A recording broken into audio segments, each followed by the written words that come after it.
Good morning, good morning, good morning. Welcome everybody. It is coffee time with Coach Ja, man. Thank y'all for tuning in. Um, we in the building. We in the building. Trying to make this happen. You know, my computer did a little something sneaky on me, and I didn't really like it, but it's all good. We worked it out. Um, and yeah, it is what it is. Okay, let me see.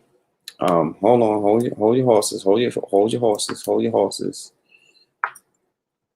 Um, I gotta send this message to my man right quick.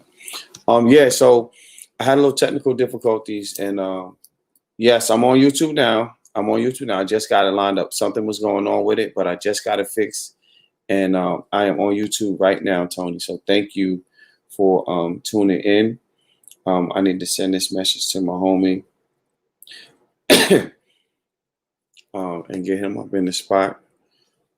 Um, no, that's the wrong thing. So my computer just did something crazy, and I could. That's why it took me a minute to sign and wouldn't let me sign in. Um, for the invite. Yeah, it wouldn't let me in. Remind me of mini pearls. Mini pearls. What reminds you of mini pearls? What's that? That's why. Okay, I lost something over here. I don't know what Sent's talking about over there. I'm gonna jump off of that for a minute, but yeah, it's all good. So, like I said, we are in the building. Finally, got this thing going. It wasn't working for me a minute ago, but we got it now, and yeah, that's what it is. I just man, it'd be rough. I was writing some poems. I was writing some new poems last night, and um, just the idea of how they turned out had become something different for me, something that I wasn't expecting, and it kind of caught me off guard this morning. I was still kind of, you know, what I'm saying, until y'all understand, Sent. Okay, I got you. It's all good. It's all love. Um, I was trying to wrap my head around some of the stuff that I was writing and then rereading it. When you reread your work, it actually, well, I don't know if everybody else, but when I reread some of my work, it sends me to a different place. And this morning was nothing short of that. It sent me to a different place, and I was just trying to, you know, kind of wrap my head around what that looks like and what that sounds like. That poem. Well, I wrote three actually, and I can't share all of them, but I wrote three, and it actually turned out to be something pretty special and spectacular. Um, I'll see you, homie. I'm coming to get you in a minute. But the three poems that I'm writing were really special to me. I was watching a documentary that came on last night, and the documentary was amazing. It's a lot of um, celebrities that I've grown to watch over the years and grown to love. And they were talking about some things, and there were some poems in there that read like, well, they may not have been poems, they might have been monologues, right? But they read like poems.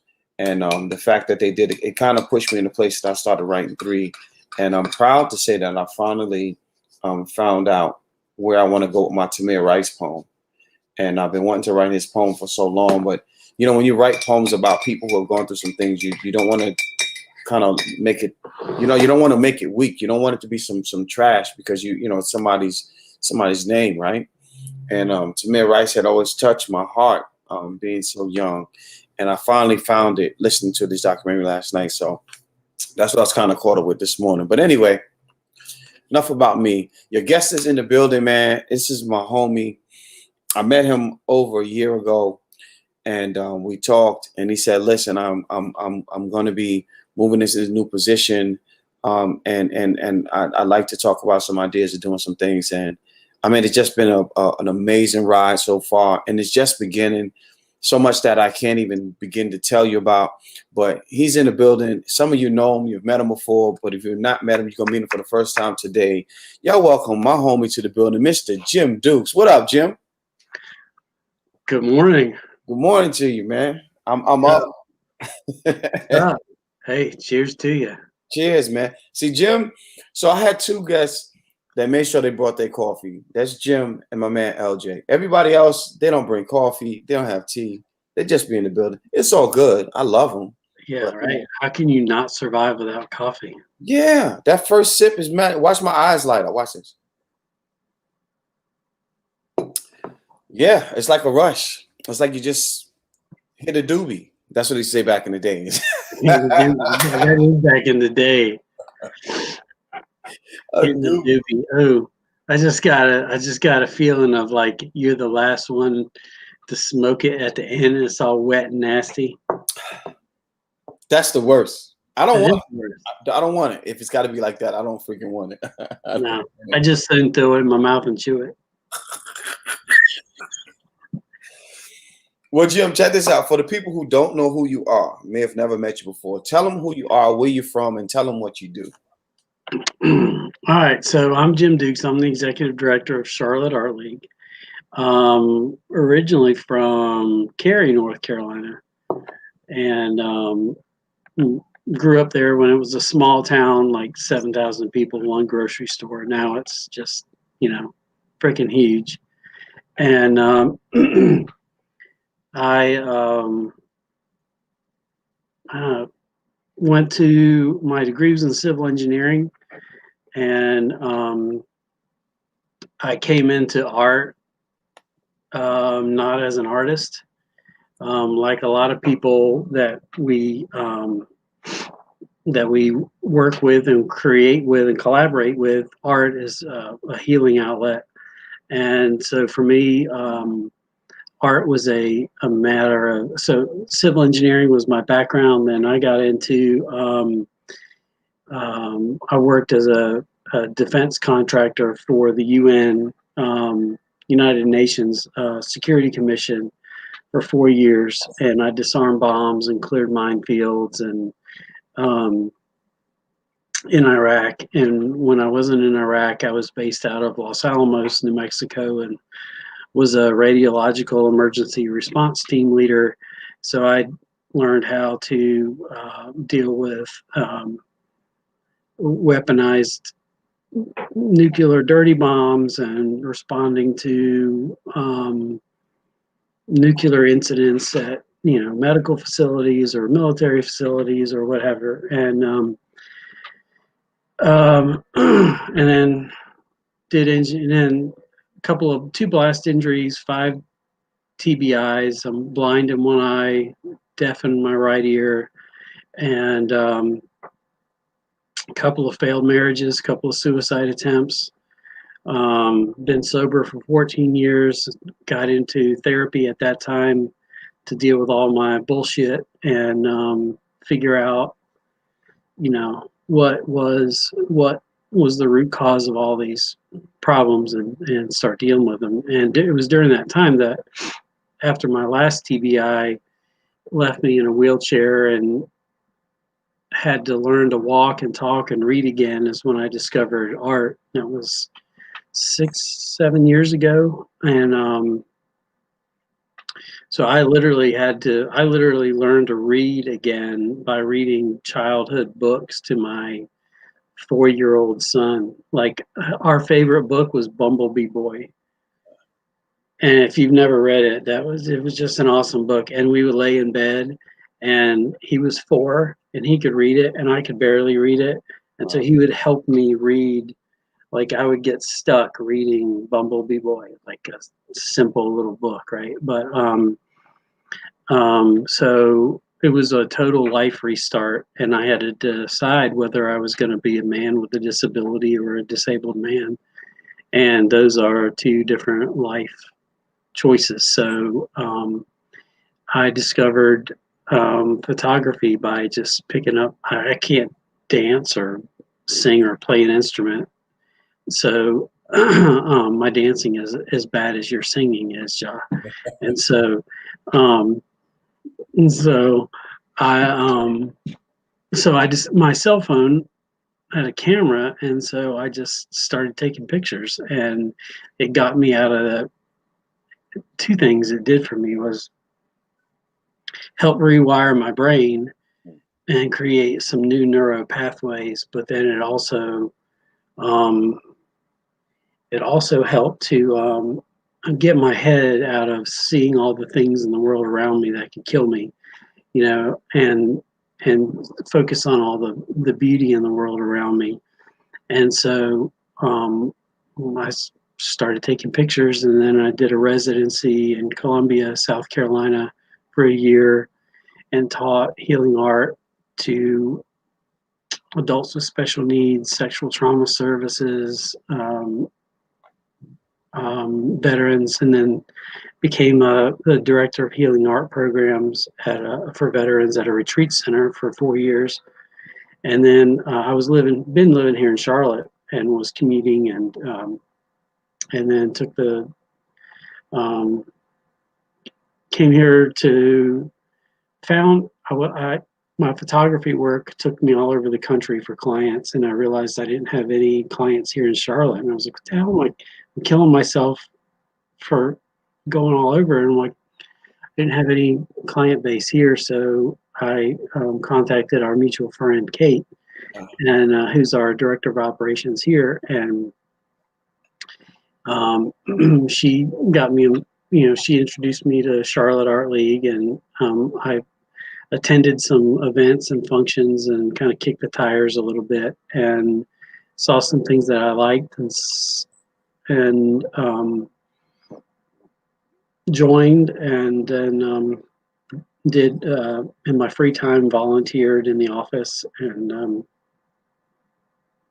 at that time Cindy Conley, the executive director, was retiring, and so I was like, what do you guys think if I put my name in the hat for, they were advertising for executive director, and talked to the board members and staff and asked what they thought if I put my name in the hat, and they said yeah. So I got the job, and here we are 6 months later. Wow. First I want to say salute to you for your service.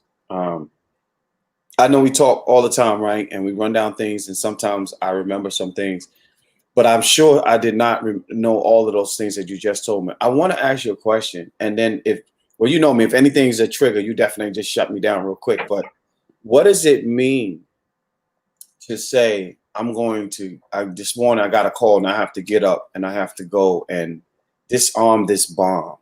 Like, what was that training like for you? Like, I mean, just the beginning, like, did you just decide that's what you wanted to do, or something fascinated you, was like, oh shoot, I want to learn this thing? How did that even happen? So I got an Yeah. so it was in 92 and the economy sucked, and there was an ad in the paper way back when, and I saw the ad, and I went in and interviewed, and the owner of the company is IJ Wan, and he was a former tank commander for the South Korean Army. Wow. And so I went in for the interview, and I'd never been in an interview where I cussed somebody, he cussed him out. He wanted to push me to see what I would take and how far, because he knew what I would be doing, and I knew what I would be doing. So he just wanted to see. And we stood toe to toe in his office, and we were yelling over some stupid, scenario and how I would handle it. And he's pushing and pushing and pushing and pushing and laughing at me and pushing. And I finally, after 30 minutes, literally just said, fuck you, IJ, and gave him the bird. It was like, fuck you, I'd never work here. Gave him, and he's cackling, laughing. And I walk out the door of the building, literally giving him the bird and saying, fuck you, I'll never work here. He calls me up, and the next day he says, Dukes, you start work on Thursday, yes? I was like, all right, IJ, I'll start on Thursday. And so I started, and he's like, you learn to build stuff. You want to learn to blow it up. And I'm like, yeah, absolutely. And so I guess it is a mix of, engineering and the chemical engineering, and, you learn all of that. And it's just a mix. I just had, learning though. Okay. So that all sounds innocuous. Let me get real. It wasn't until I got into therapy that I discovered I had a death wish because of what I experienced as a child growing up. And I was subconsciously looking for a way to die, and I didn't care how. I saw it as an opportunity to do something fun and cool, and I was 22 and stupid, and Wow. was like, "Fuck it, I'll go do it." And my call sign was Macho Bravo, which was you didn't even know this. Um, so we couldn't cuss on the radios. So we uh, so Macho, the phonetic alphabet, Alpha, Bravo, Charlie, Delta, Echo, Foxtrot, blah blah blah. So because I was did Macho stuff and Bravo for bullshit. So I was always the one that was doing macho bullshit. Like I would pick the fights with the biggest dudes. I would outdrink everybody at the bar. I would take on the most difficult assignments. I was I was that fucking big bald Billy fucking I didn't give a fuck dude. And but I had secretly I had a death wish and I didn't care. I didn't care. Wow. And it wasn't until I got into therapy that I realized that there was so much from my childhood and abuse and physical and emotional and sexual and all of that I never told anybody Mm. that had built up that I was looking for a way out and I found it. And so I was pursuing it. And um, but I did it. I enjoyed the camaraderie. I enjoyed the guys. I enjoyed the danger. I enjoyed the challenge. There were things I didn't enjoy, Mm. but the um, um, getting up at, I mean, it's a mindset. Back to your question of when you're in country, you don't even think about it. Really, it's Mm. just something you know. Like if I had to get up today and I mean, it's just part of your job, Right. getting up and um, now there was part of there was a so there was a in Los Alamos we had to clear like 800 acres of World War II ordnance field that the Army used to target practice on, and they had a cliff face there that was called the amphitheater, and they used to shoot everything into it. And so for about 3 4 months we rappel down that and clear it. And so we're like jeans and t-shirts on a harness starting at 6 a.m. and just pulling out live or sometimes inert rounds, Wow. um, you know, um, from old volcanic rock, soft, you know, um, but at any time, any of the live rounds, being that they were in there for so long, could have just Right. Right. Right. gone off. And so we spent a lot of time in the bars in the evening. And so The last at the evenings, that's it's going down. Well, we I can celebrate, understand why it's that. we had a celebration of life every night. And then we get up in the morning and we do it again. We fucking made it again. And my balls are still attached. And so I can get up and do it again.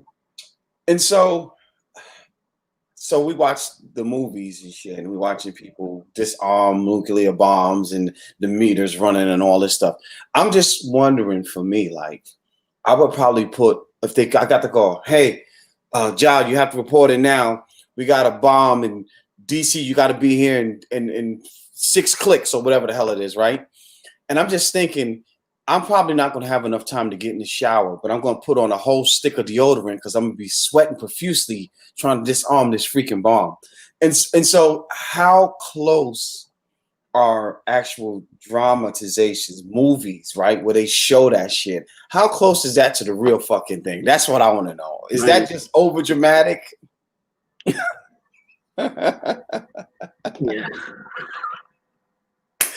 Because like we watch all of these movies, right? And somebody's always sweating, and they got the glasses, and they shaking to touch the wire and don't touch any other wire, and somebody screams and they don't do that. You know what I mean? All that kind of stuff. Oh, you're sweating. Oh, I bet. I bet you need a long fucking shower after that. The sweat is real. Yeah. There's a term called the long walk, or the longest walk, and it's after you've suited up and you're standing at the truck and you have to walk down to approach the. Now, so I'm old school, so I'm OG, right? So I'm pre-robot era. So if there's any young guys that are, they have the luxury of sending down robots to interrogate an object. Mm-hmm. So they send down, they use a fucking Xbox controller, and they send a robot down there, and it has cameras and probes and meters, and it can send back all this information, and you're at a safe distance, and they can examine it and figure out what you got. But back in my day, I was the robot. We were the robot. So you go down there, and Vietnam guys are the same way. You go down there and you fucking probe it, and you figure out what you got, and then you deal with it. And sometimes you blow it in place, which is set a stack of C4 on it and blow it up. But it's just complicated. But anyways,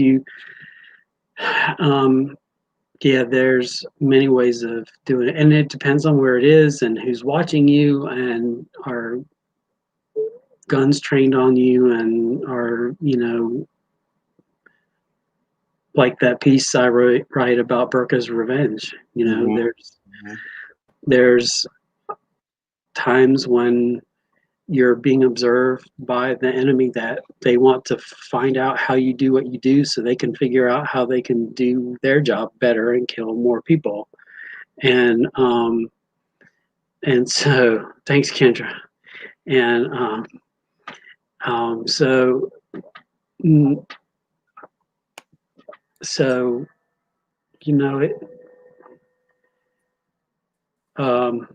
totally lost my train of thought. Oh, so good. I just couldn't let you not see that comment. That was amazing.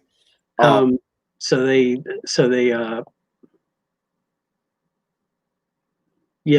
it's really and no, there's not like a bazillion wires. You train for like stress and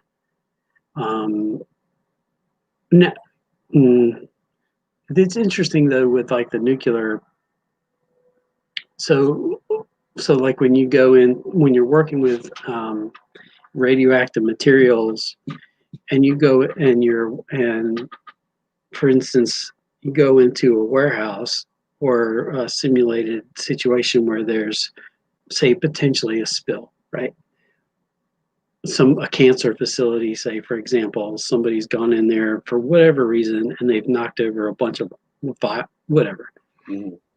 And you train for just chaos, and because it is, but it's actually a dangerous, it's something you can't see, you can't taste, you can't touch, you can't, you're suited up, and you're relying on meters and your knowledge of chemistry, and say maybe there was an explosion within a lab and there could be other chemicals present that are, either higher in the ceiling, or maybe they're lower down settling on the ground. So you have to figure out what's gone on in the building and how to deal with all of that. And at the same time, what's the risk?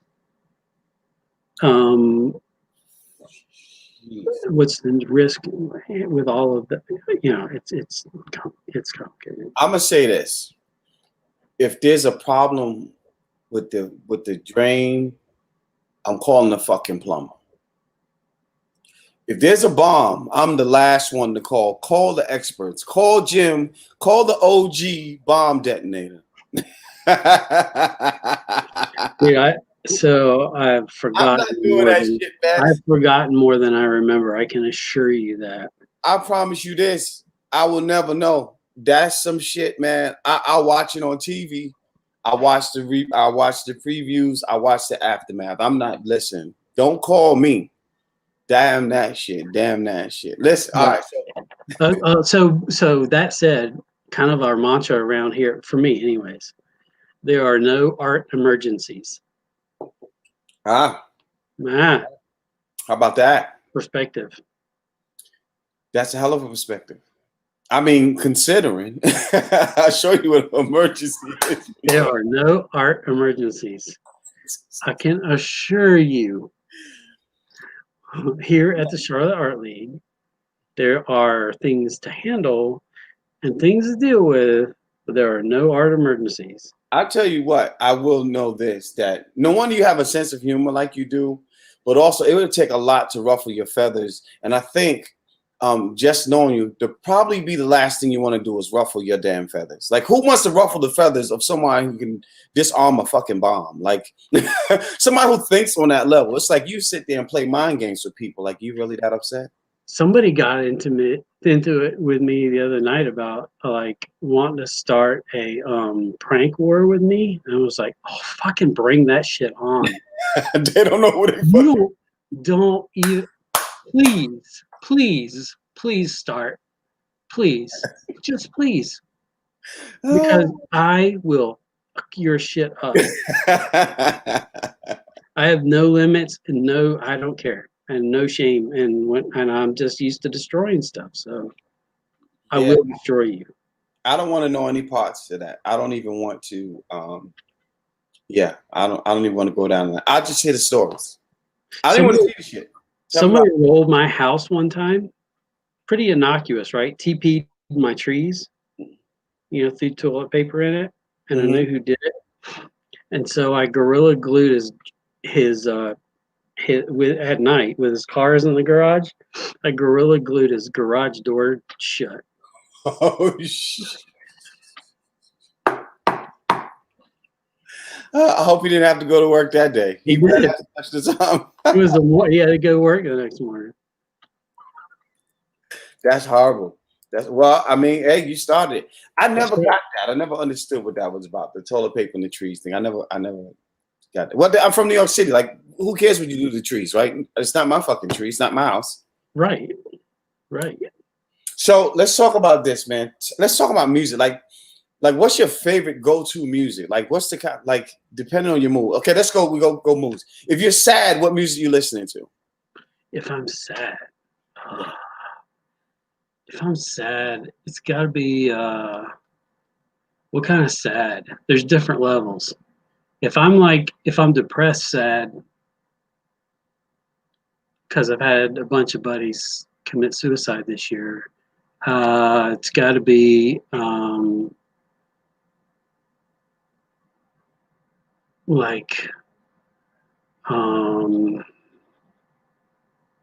Cure. I know that, but and then sad, but then there's sad anger, and so then it's Five Finger Death Punch. It's just really anger metal, because that's always under the surface.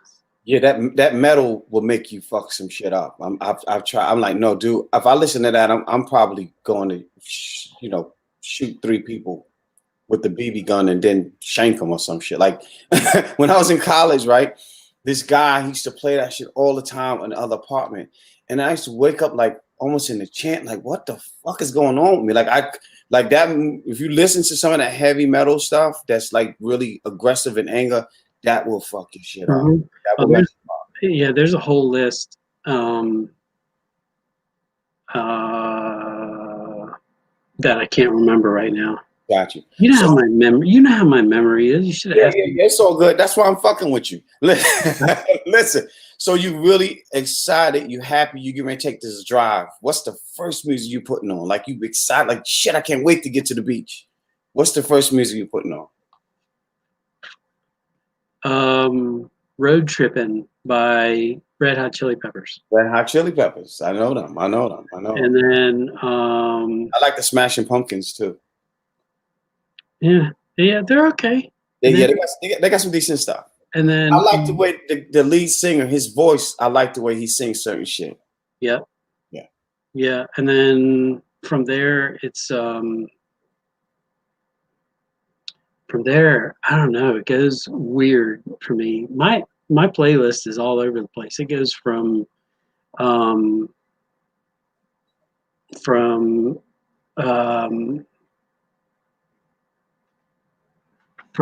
like I don't have any country. I don't have any classical.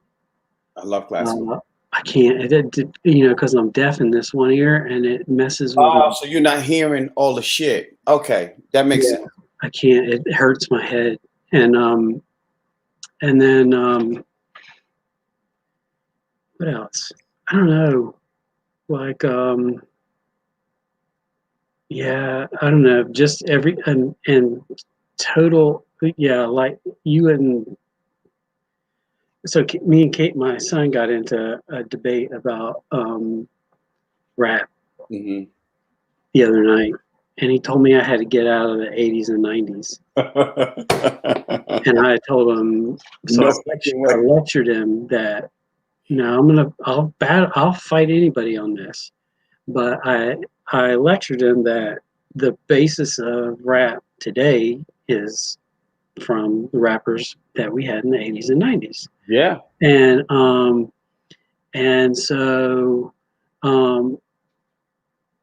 so we had and I said, so I was playing him some LL Cool J on Bad, right? Played him that song. And he's like, what is, I was like, dude, let me tell you something.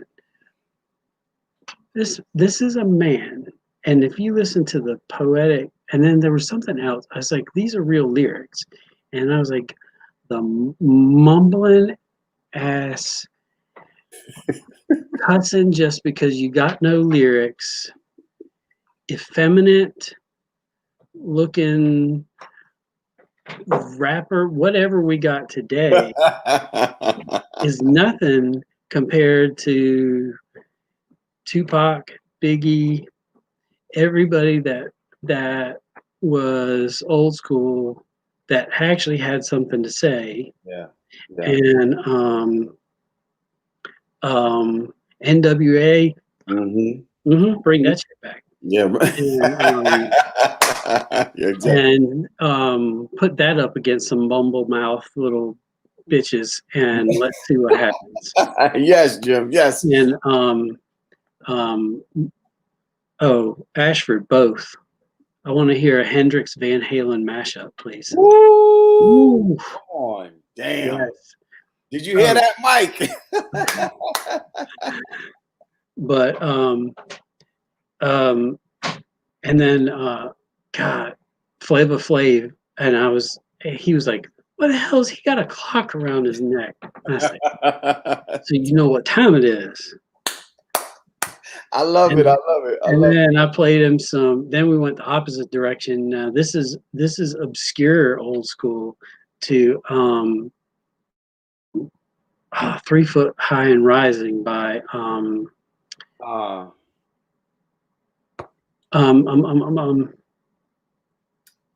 that's a damn shame. I should know. Wait, coming at you. Hold on. Mike gonna put it in the thing before I do. Watch.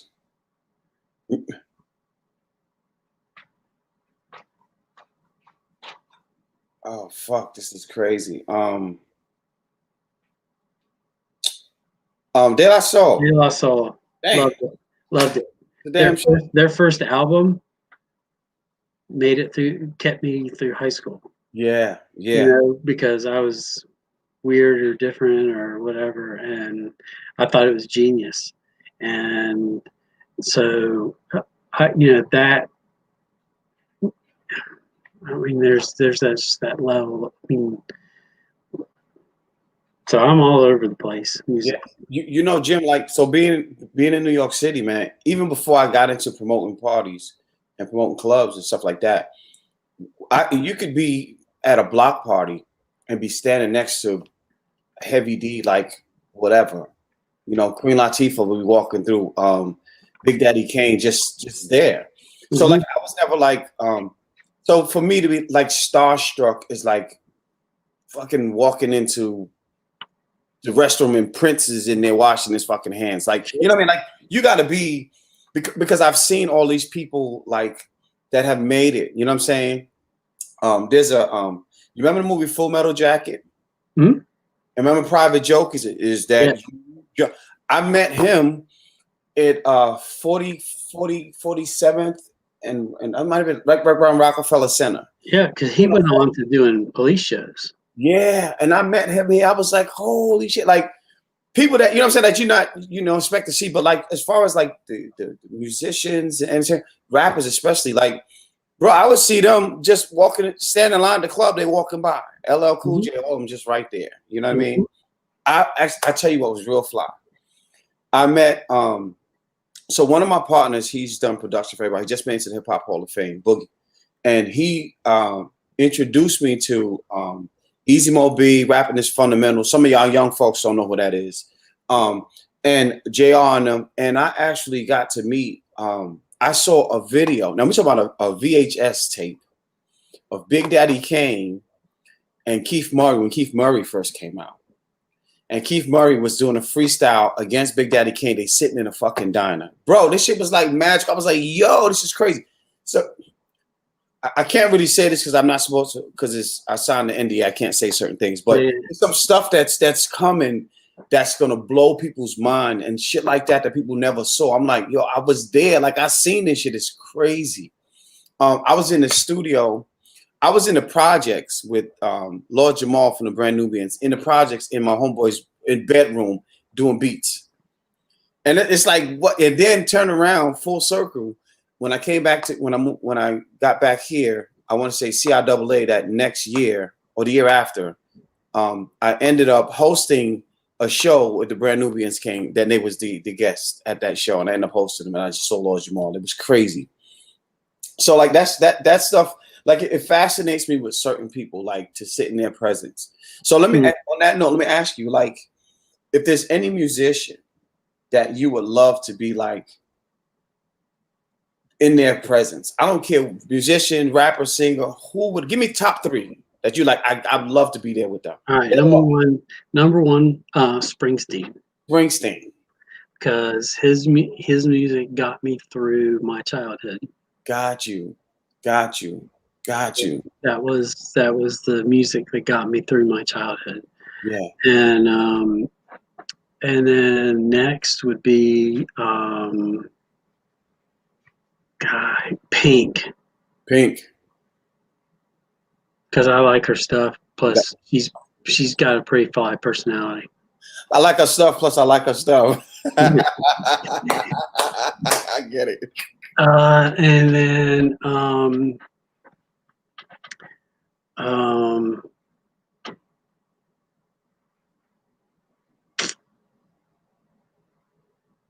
let's see.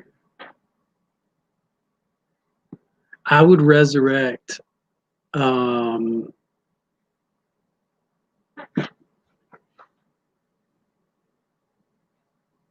he went to the phone. I'm going to the phone because you know I'm drawing a blank. I would resurrect Barry White. Yeah.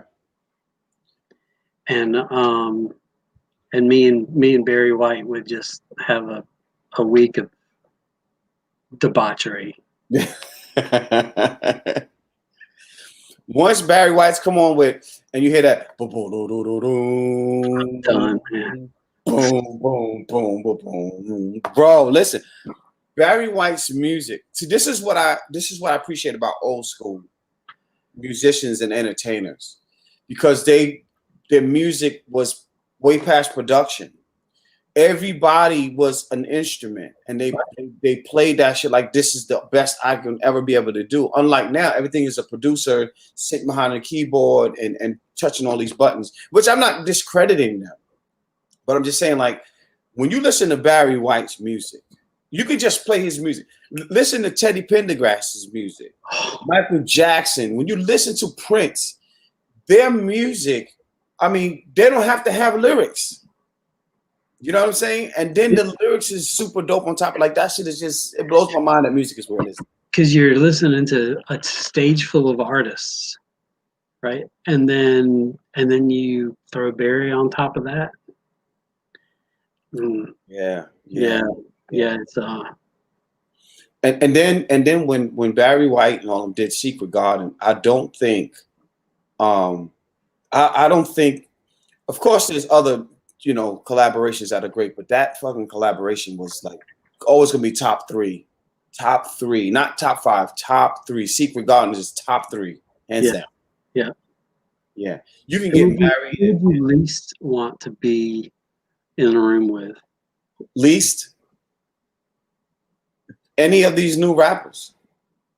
Any of them. You just put them all in one all of them in one box. Any of them. I don't want to hear from. And I thought so. Here's what I'll say.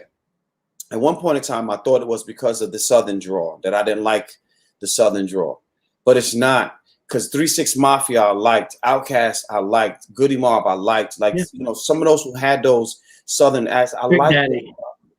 I just don't I can't do it, man. I can't like T.I. I'm just not a fan of T.I.'s music. Everybody be like, oh, how you don't like? Listen, I don't. I can't consider myself a Tupac fan because I don't like all of his music. So you can't be a fan and not like all of their music. Mm-hmm. I've not listened to one of his albums and didn't skip a song in it. So I can't be a fan. Doesn't mean I don't like Pac, but I'm just, I'm not a all-around fan. Biggie, I am a fan. Big Daddy Kane, a fan. KRS-One, a fan. LL, fan. Like I can listen to all their stuff. So, but I'm extra, No, I ain't extra. That's for real. What about nerd? I don't know a lot of nerd stuff. I don't. I dig it. I just don't. Yes. Mike said, but this is the whole Secret Garden layout. Barry White, James Ingram, Elder Barge, and Albie Shore. Yes, dope. Like put them in the studio and just let them work, and I'll go with it. That's a whole different vibe. With Boys to Men, is some harmony. Boys to Men, I would rather see them live. I probably wouldn't buy any of their albums. Mm-hmm. I'm so sick. I don't think I ever did. I'll Make Love to You is like the fucking boringest song for me right now. I'm so sick of that song. They play that song to death. You can't even play that in the bedroom with some chick because it's like nah. It ain't gonna happen tonight, mama. I'll make love to you. Well, go okay then. But just turn that record off and we good. Right. Put on something with some speed. Give me some Chico DeBarge. Put on some. Oh, you want to make love to me? Go get the thong song. Put that shit on. Bring on Cisco, baby. I'm here for it right now. I saw me and Tamika went to see. It was a New Edition, BDMB, whatever it is, and it was the parts of New Edition. And what happened was they had Cisco was there. Cisco did his thing. But I want to say hats off to, but this was about 2 years ago, I think. Hats off to Bobby Brown.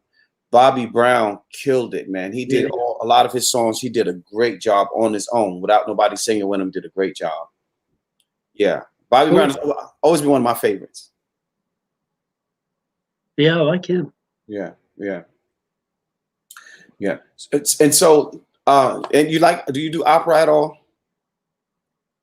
I love opera, so don't be disrespectful. I know I'm not dogging it. I know you like opera. His face is like, John, why'd you ask me something stupid like that? It's the high pitched stuff that I can't. I have to put earplugs in, man. It'll set me off. I'll have a seizure, like literally. Oh wow. Okay, we don't want that. We don't want that. So look, we got like 15 minutes left. So let me ask you, talk to me about poetry. What makes you want to write poetry? And were you writing a lot of poetry before we started doing the event? Not really. No. First time I ever wrote poetry was in Columbia after my very first I was doing a residency there, and I took a yoga class. It was my first yoga class with Ann Miller, and we did. It's like a mindfulness yoga class where you did yoga, and then you could jot down your feelings as you went through yoga. Mm-hmm. And we finished the class, and then I went back to my studio and I sat on my couch and I cried, like tears rolling down my face for 45 minutes. And I started vomiting out poetry Yeah. and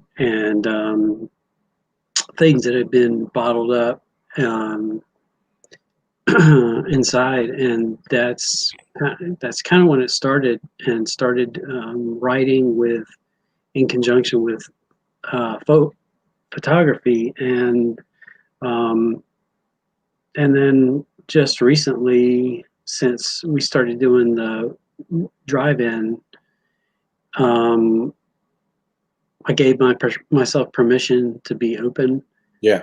and it's not an easy thing to do.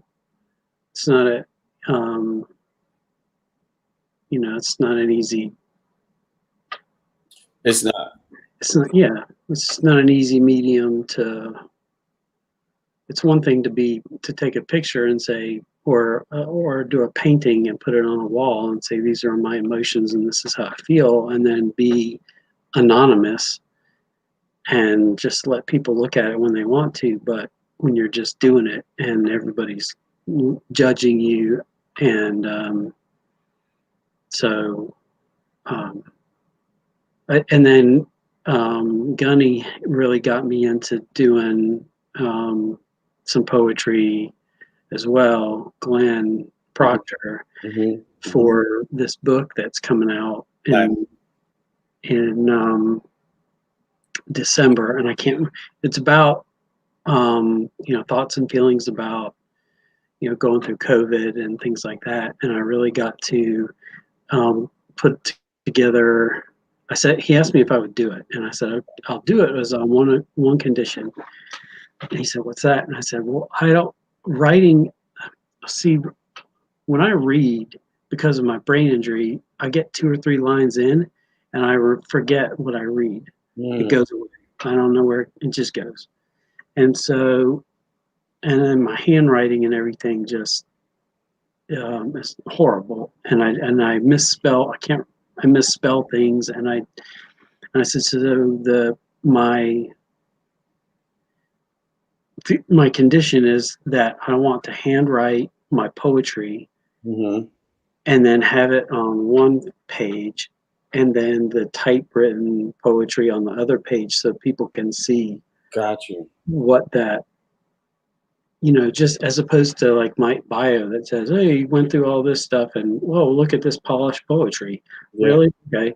Well, okay, look at what came out of his head, and then it came, then, and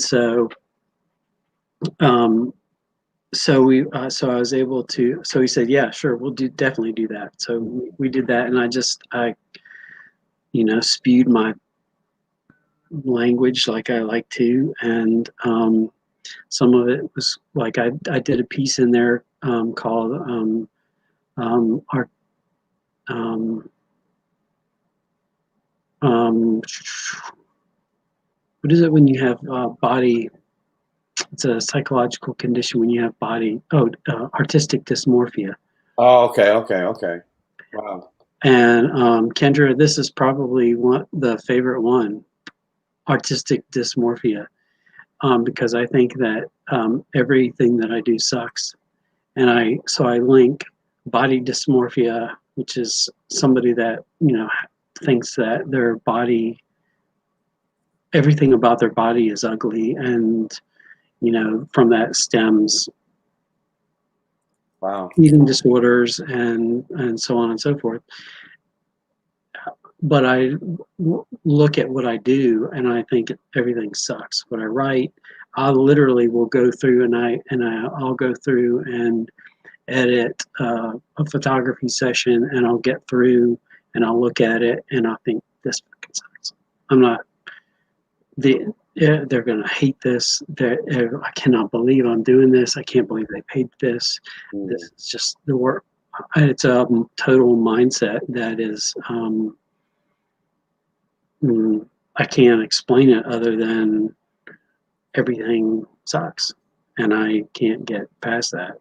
That it just, maybe it's, you know, there's a lot of layers to it, but there's a mental component, but then there's also probably part of it is that I don't ever want to think that I'm any good, so I don't. I'm not complacent, mm, and there's always another level of improvement, of weird creativity, or another level of something different that I can do, or something. I'm never ever willing or wanting to stop pushing. right. And so if I think that something's good, that means that I'm satisfied. And I'm not. Mm, When mm. you become satisfied as an artist, you lose. I think you lose an edge. Yeah. You lose that ability to push your envelope to um, you know to be on a creative edge that's different than anybody else. Yeah. Quincy Jones said, ego is misplaced something, gosh. And then he said what he think you should do with egos. He said how you get rid of egos is set the bar so high that you never attain it's impossible to attain those goals. Hmm. This way you're always working, but so you don't have time for the ego trip. And I had to sit back and think about that. That is such a dope idea to have. But it, I just would have never thought that. I would Yeah, never thought that. But that's what basically what you're saying, right? It's still the yeah, same concept. yeah. Have small attainable goals, like, hey, I entered this show, or I got this book, or I did 3 shows with Jaw on Sundays, but n-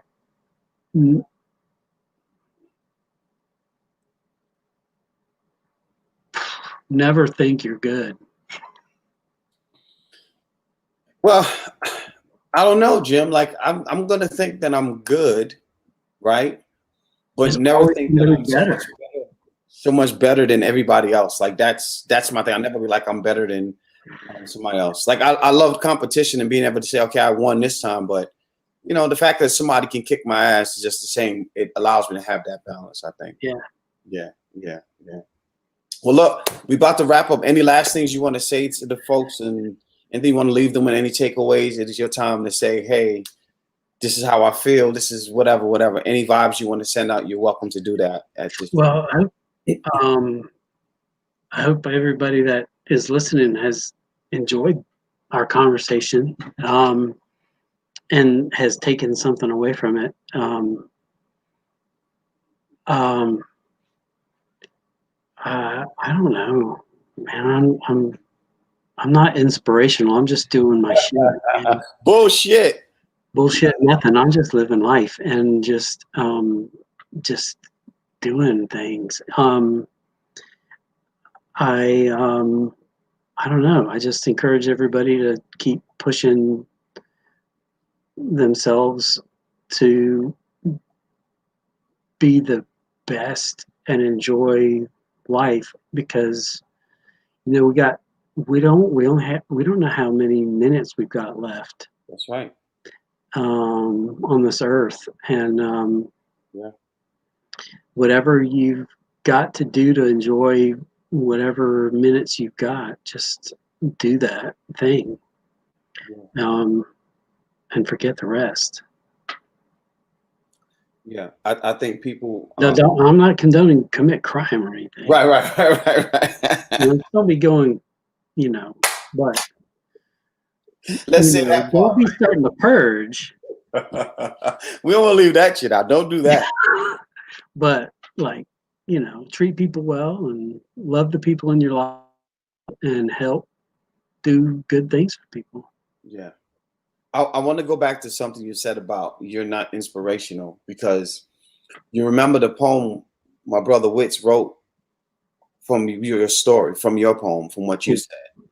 And if that's not inspiration enough for you, I don't know what to tell you. In fact, a lot of the book that we're doing now for the veterans that we're writing about, those stories for the war vets, a lot of that is inspired by the interaction we've had with speaking to you about some things, as you know, and also some people that other folks that we have spoken to, which is why I want you to do a review, and I want to get Glenn Proctor to do a review as well. And then, of course, my friend who's the poet laureate of Virginia, she's going to do a review as well. But the purpose of that is because the inspiration that comes from folks who have walked a line for us to have the freedom and liberties that we have here, even though we have other issues within this country, you all have done some things that allowed that to be possible. And that sacrifice always goes so unnoticed. It doesn't get enough attention.